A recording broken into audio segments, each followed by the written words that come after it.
नमस्कार मंडळी, कुण्या राजाची ग तू राणी या मालिकेच्या पुढील ट्विस्टमध्ये आपण बघणार आहोत. मृण्मयीचा पाय मोडलेला असतो, त्यामुळे मृण्मयीला चालताही येत नसतं. तर कबीर मात्र मनातच म्हणत असतो की शेवटी गुंजाला ज्यांनी पाण्यात बघितलं त्यांच्यासोबतच वाईट झालं. मृण्मयीला मात्र कबीरचा फार राग येत असतो, कारण तिच्या पायाला एवढं लागलेलं असतं आणि कबीर तिला धड विचारतही नाही. माया मृण्मयीला म्हणत असते की अगं मृण्मयी, तू अशी कशी पडलीस आणि आता तू नाटक कशी करणार आहेस. परंतु सर मात्र आता मृण्मयीवरच ओरडत असतात आणि मृण्मयीला ते म्हणत असतात की अशी कशी पडलीस तू, सोमाचा रोल तर तुला करायचा आहे ना. कबीर सरांना म्हणतो की हे बघा सर, मला असं वाटतंय की आपण हे नाटक कॅन्सल करायला पाहिजे, कारण मृण्मयीला धड उभंही राहता येत नाहीये. सर बोलतात की नाही आता तर हे काही शक्य नाहीये, कारण नाटक बघण्यासाठी इथे सर्व लोक आले आणि आता आपण ऐनवेळी नाटक तर कॅन्सल नाही करू शकत. आणि आता दिग्दर्शक सरांनी एक मोठा निर्णय दिलेला असतो आणि ते सांगतात की आता सोमाचा रोल गुंजा करणार. हे ऐकून आता मृण्मयीला प्रचंड राग आलेला असतो, परंतु कबीर म्हणतो की कशाला गुंजाला घ्यायचंय, त्यापेक्षा आपण कॅन्सलच करून टाकूयात. तेव्हा सर सांगतात की नाही नाटक तर आता होणारच आहे आणि या सगळ्या गोष्टीतून आता आपल्याला फक्त गुंजाच वाचवू शकते. सर्वजण आता गुंजाकडे जातात. त्यावेळी गुंजाने दरवाजा बंद केलेला असतो,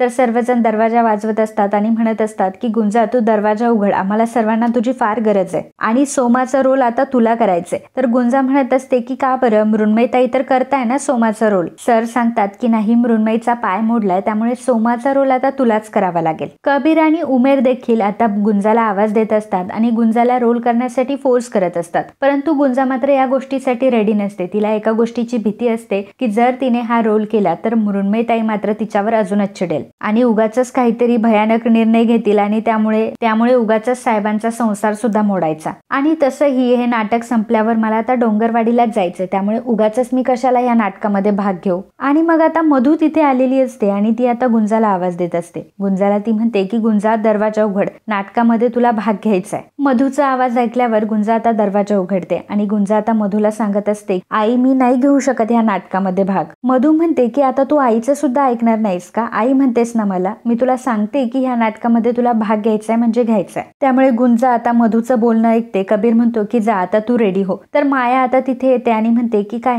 गुंजा ह्या रोलमध्ये भाग घेणार आहे, मी ह्या नाटकाची ट्रस्टी आहे आणि जर गुंजाने ह्या नाटकामध्ये भाग घेतला तर मी हे नाटक होऊ देणार नाही. मॅडम म्हणत असतात की हो माया मॅडम, प्लीज असं करू नका, कारण आता सगळेजण नाटक बघायला आले, ऐनवेळी जर नाटक झालं नाही तर खूप मोठा प्रॉब्लेम क्रिएट होईल. आणि तसंही गुंजा आहेच ना, गुंजा तशीही डोंगरवाडीची आहे आणि तिला मृण्मयीपेक्षा छानच रोल जमेल. सर्वेश सुद्धा मायाला समजावत असतो, सर्वजण मायाला समजावत असतात, त्यामुळे माया आता शांत बसलेली असते. आणि मग गुंजा आता स्टेजवर रेडी होऊन आलेली असते. स्टेजवर रेडी होऊन ती तिची डोंगरवाडीची साडी नेसलेली असते आणि तिची ती साडी नेसण्याची पद्धत बघून त्यावेळी मात्र सर्वेशला बाबळीची आठवण येते, कारण अतिशय बाबळीसारखीच गुंजा सुंदर दिसत असते आणि सर्वेशला मनात वाटत असतं की ह्या मुलीशी नक्की माझं काय कनेक्शन आहे. जेव्हा मी हिला बघतो तेव्हा मला बाबळीचीच आठवण येते. सोमा आणि विश्वा आता दोघंही हे नाटकाचे रोल करणार असतात. नाटक अतिशय छान पद्धतीने सुरू असतं. नाटकातून कबीर आणि गुंजा सर्वांना हे दाखवणारे असतात, डोंगरवाडीची कहाणी सर्वांना आता समजणार असते. खरं तर घरातल्यांना समजून सांगण्याचा हा एकमेव वेळ असतो. मधू मनाशीच म्हणत असते की कबीर, तुझ्या मनात तू खूप काही साठवून ठेवलंय, परंतु आज मात्र सगळ्यांना तू ह्या नाटकाच्या मदतीने सांगू शकतोस. रणजितचा मात्र भलताच प्लॅन असतो. हे जर नाटक संपलं तर रणजित मात्र कबीरचा खरा चेहरा आता सगळ्यांसमोर आणण्याचं ठरवतो आणि तो विचार करतो की कबीरचा चेहरा सर्वांसमोर आणण्याआधी मला मायाला आणि मृण्मयीला हे सगळं काही सांगावं लागेल. आणि एकदा का मात्र कबीरने त्यांना फसवलंय हे जर समजलं तर मग तमाशा बघायला आपण रेडी असणार. तर इकडे बाबळी आता मुंबईला यायला निघालेली असते. मनामध्ये विचार करत असते की मी तर गुंजेला कळवलं पण नाही, काय माहिती तिकडे घरामध्ये सगळेजण असतील की नाही. मागच्या वेळी गेले होते तेव्हा कोणाचं तरी लग्न होतं, माहित नाही आता गुंजाची आणि माझी भेट तरी होईल का. तर इकडे विश्वा आणि सोमा या दोघांची आता कहाणी सुरू असते. पडद्यावर सर्वजण एन्जॉय करत असतात आणि त्या दोघांच्या स्टोरी मधून कबीरची आणि गुंजाची केमिस्ट्री सुद्धा सगळ्यांना दिसत असते. त्याच वेळी कबीर मनामध्ये विचार करत असतो की नाटक संपल्यानंतर मी सगळ्यांना खरं सांगणार आहे आणि गुंजाला डोंगरवाडीला जाण्यापासून सुद्धा थांबवणार आहे. परंतु कबीर आणि गुंजाला एकत्र स्टेजवर बघून मात्र मृण्मयीची फार जळजळ होत असते. मृण्मयी विचार करत असते की का कोणास ठाऊक, परंतु ह्या नाटकाप्रमाणे कबीरचं आणि गुंजाचंही एकमेकांवर प्रेम असेल का. आणि मनाशीत म्हणत असते की नाही, कबीर असं कधी करणार नाही, कबीर फक्त माझ्यावर प्रेम करतो,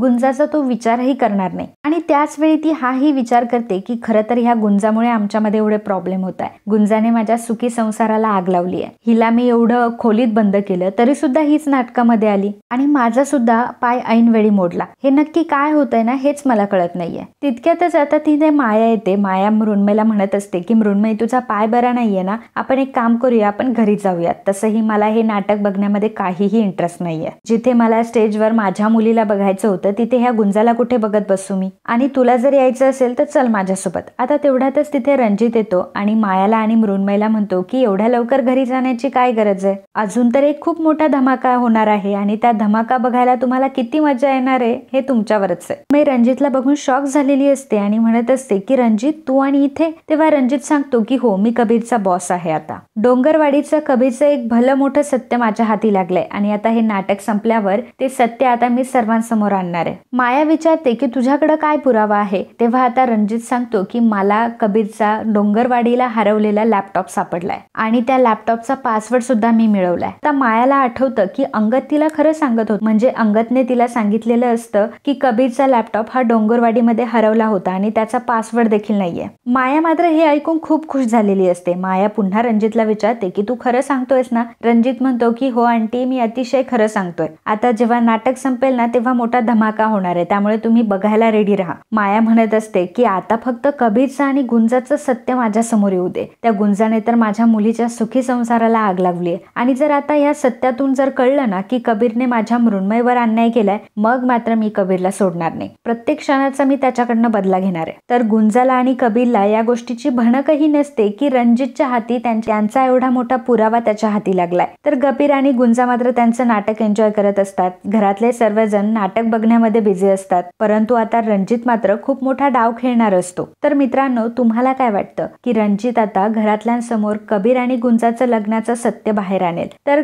जेव्हा सर्वजण घरातले हे सत्य ऐकतील तेव्हा गुंजाला सर्वजण घराबाहेर काढतील का? आणि मृण्मयी कबीरवर कसं रिॲक्ट करेल हे पाहणं खूप रंजक ठरणार आहे. परंतु तुम्ही आम्हाला कमेंटद्वारे नक्की सांगा की तुम्हाला काय वाटतंय. आणि हा व्हिडिओ बघितल्याबद्दल थँक्यू सो मच. तर मंडळी, तुम्ही व्हिडिओ तर बघता परंतु चॅनलला सबस्क्राईब करत नाही. आम्हाला तुमची खूप गरज आहे आणि तुमचं एक सबस्क्राईब करणं आमच्यासाठी खूप महत्त्वाचं आहे आणि लाख मोलाचं आहे. त्यामुळे सबस्क्राईब करायला अजिबात विसरू नका आणि लगेच आपल्या चॅनलला सबस्क्राईब करा. धन्यवाद. तर मित्रांनो, कालच्या भागात कमेंट करणारे आपले दर्शक होते रोहन भांडारे, सुरेखा रानडे, विक्रम जाधव, भाग्यश्री, रमा, मनोहर पेडणेकर, रेश्मा भगत, पद्मजा, सुरेखा रानडे, शीतल खारपुडे, स्वामिनी काते, सुचित्रा शेलार, पवित्रा कांबळे, अनुष्का मागर, कल्पना घोगरे, साधना बोरकर, अनिता पाटील, दीप्ती, गीता चंदेर, जयश्री पाटील, निर्मला